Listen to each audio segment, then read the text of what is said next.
The Texas Department of Emergency Management knew Central Texas could face flash flooding on July 4th, and they had assets in place ahead of time. That's what the department told us before and after the flooding. So what were those state assets doing when the flooding started? KENS 5's Andrew Moore asked the department multiple times this week. He joins us now with the latest. Andrew?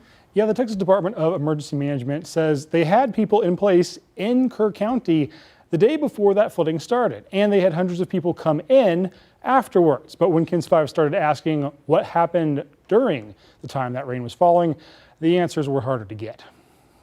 We've had folks on the ground since yesterday afternoon here, and our State Emergency Operations Center was opened at 1 o'clock yesterday afternoon. This is the Texas Department of Emergency Management Chief, Nim Kidd, speaking the same day that disastrous flooding hit. When the rain fell and the calls came in, we immediately jumped into action alongside of our local partners. Local responders needed all the help they could get that morning, so KENS 5 later asked the department twice, what teams did you have in place to help and what local leadership were you working with? But the department would not say what state assets they had in the county, and instead they would only send us an old press release from July 3rd that wasn't specific to Kerr County. And when we asked who they worked with, a TDEM spokesman would only say on the phone that they worked with local incident command. But at the same time, radio calls from that morning show this was happening. Dispatch from Utility 51. Can you advise who's running command? Sir, we don't have an incident command right now. One team coming into the county was told there was no incident command. That was around 5:30.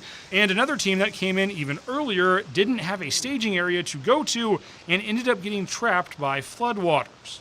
Yes, 10-4. The boat special ops team that's from San Antonio, they're still currently stuck inside the Domino's parking lot. I'm trying to see if I can get around the other side to cut the fence to get them out. Additional radio calls indicate other boat teams were deploying at the same time, and they didn't seem to have issues. Still, it's not clear who was in charge as the water rose in Kerr County.